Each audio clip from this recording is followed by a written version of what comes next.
Est-ce que ça se peut que dans plusieurs domaines de notre vie, on agisse comme un poulet, même si dans la réalité, on est né comme un aigle? T'sais, on veut réussir notre mince à vie. On veut que ça marche. Mais il y a une petite voix, des fois, qui ressort et qui nous dit « Ouais, mais t'as pas réussi la dernière fois. » Il y en a souvent qui me disent « Sébastien, moi, dans mes dents de motivation, là, je mange, tu sais, je nourris mon anxiété, là, tu sais, je nourris ma nervosité parce que je veux pas me priver. J'ai l'impression de me priver. Moi là, je suis pas capable. » Il y a beaucoup de gens cette semaine qui peut-être ne perdront pas. Peut-être même que tous ces gens-là ont pris 1 livre cette semaine. Puis, si c'est votre cas, vous vous tapez ça à la tête. Vous vous jugez. Vous vous dites que vous n'êtes pas capable.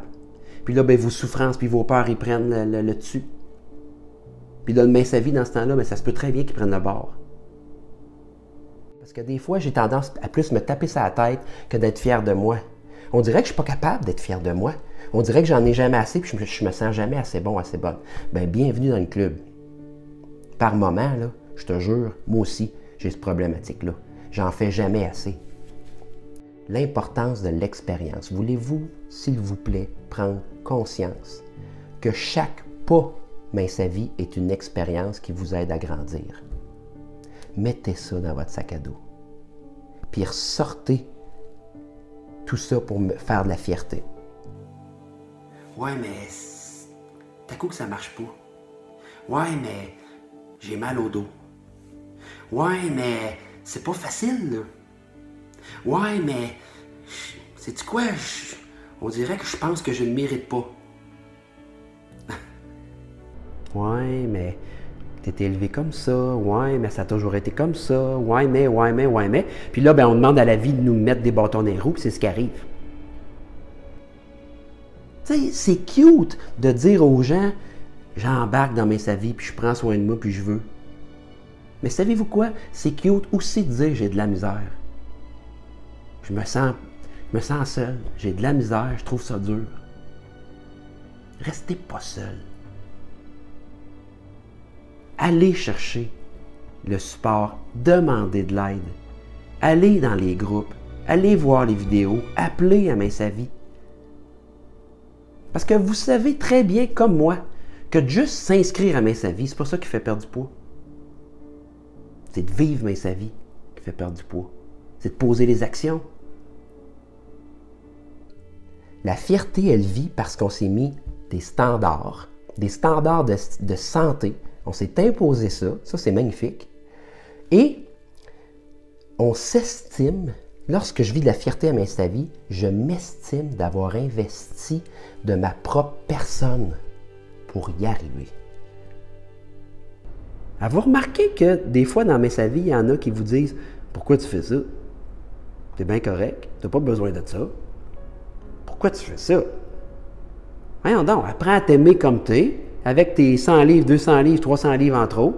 Voyons donc! » On dirait qu'il y a certaines personnes qui nous tirent vers le bas. On met un X là-dessus, on en prend conscience. On est un modèle. Nous sommes un modèle. Ça, il faut en être fier. Nos enfants nous regardent. Nos conjoints, notre famille nous regarde, nos amis nous regardent. Puis en quelque part, ils se disent « Wow, elle est hot. Elle est hot, mon ami. Elle est hot. Il est hot, mon ami. » Il y a une phrase que Lynn Martineau me répète de temps en temps. J'ai peut-être pas les bons mots, là, mais c'est « J'entends rien parce que ton exemple parle trop fort. » Les enfants et les gens autour de nous là, captent à 90% de ce qu'on fait, mais 10% de ce qu'on dit.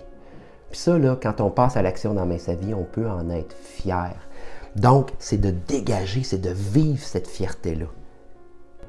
Parce que saviez-vous que le crabe, pour se libérer, pour évoluer davantage, à un certain moment de sa vie, il fait éclater sa carapace. Sa carapace, elle ne grandit pas. Mais lui, il veut grandir. Lui, il veut évoluer. Puis là, à ce moment-là, sans carapace, ben, il tombe vulnérable. Tu sais, c'est sa protection. Mais c'est plus fort que lui. Il faut qu'il se libère de cette carapace-là. Il doit évoluer. Donc, je suis en train de vous dire que de prendre conscience de nos croyances limitatives, de nos pensées qui nous limitent, ben, ça peut nous aider à se libérer de notre carapace, de notre protection. Parce que ça, toutes ces croyances-là limitatives dans notre tête sont là pour... On pense qu'ils sont là pour nous protéger. C'est des excuses qu'on peut se donner si ça ne marche pas. Moi, mais de toute façon, je le savais. Puis c'est inconscient, hein? La plupart du temps. Est-ce que tu sens que tu peux? Est-ce que tu sens que tu as la capacité de réussir? Peux-tu passer à l'action? Puis la réponse, c'est pas toujours oui. La réponse, c'est je veux. Mais mes croyances puis mes habitudes sont tellement ancrées solidement en moi que c'est difficile de passer à l'action. Donc, sur une échelle de 1 à 10, je me situe des fois à 6, bien souvent. On le sait que c'est difficile d'être motivé à l'année de façon intense. C'est même impossible. Pourquoi? Parce que la motivation, la gang, c'est affectif. C'est une relation affective qu'on a avec soi-même puis le sujet. Et puis, on a beau être le plus déterminé possible, ça fonctionne par vagues, c'est-à-dire qu'il y a des hauts puis des bas. Et c'est, comme je vous l'ai dit, c'est parfaitement normal. Tu sais, des fois, on se plante. Bien, on s'observe. Ah, Caroline vient de me planter. Je viens de retomber dans mes automatismes, dans mon petit mécanisme de défense. Je viens de retomber dans la bouffe. Tabarouette, j'ai eu de la misère à m'écouter, à m'aimer. Savez-vous ce qu'il faut faire? Il faut s'observer, puis il faut tomber dans son président. Ça veut dire aller en soi voir ce qu'on ressent. Être authentique, être soi-même. Je vous le dis, plus vous allez être authentique, plus vos relations vont être bonnes avec les autres, puis ça va vous amener une belle confiance. J'ai une bonne question. Hein? Puis ça aussi, ça me fait réfléchir là, ces temps-ci. De quoi je me prive avec Mince à vie? Je la répète. De quoi tu te prives avec Mince à vie, toi? Pense-y, là. Ça a bien du bon sens. Si on se prive de souffrances physiques et psychologiques avec Mince à vie, là, pensez à toutes les marches, là, quand on a un surplus de poids, là, les marches qu'on fait, la pâte d'île qu'on doit se mettre, là, là, toutes les petites souffrances. Là.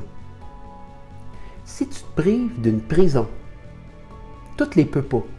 Si tu te prives de toutes les peux pas, je peux pas m'asseoir là, je peux pas m'asseoir où je veux au restaurant, je peux pas m'asseoir où je veux au cinéma, je peux pas prendre n'importe quel bain dans un avion, je peux pas passer dans un tourniquet, je peux pas magasiner où je veux. Hey, hey, hey! Si tu te prives de toutes ces prisons-là, ben tu vas le suivre ton programme. Qu'est-ce que tu en penses? La liberté, c'est top of the list. Santé, liberté, c'est top of the list. Puis je vous le dis, je suis mon programme, puis c'est pas parfait. Imaginez. Mais je veux et je vous souhaite toute cette liberté-là, cette santé-là. Donc, de quoi tu te prives avec Mince à vie? Vous savez, il y a quelqu'un présentement. Présentement, il y a quelqu'un à l'hôpital qui prie de toutes ses forces pour retrouver sa santé, puis avoir l'opportunité, la liberté de se prendre en main. Cette liberté-là que nous avons, il ne faut pas la gâcher. Voulez-vous des changements temporaires pour avoir des résultats temporaires? Ou vous voulez des changements permanents pour avoir des résultats permanents? C'est quoi vos raisons? Il va falloir les trouver. Je le répète, vous avez tout ce qu'il faut pour que ça fonctionne. Maintenant, il faut passer à l'action. The show must go on. Let's go. Bonne semaine.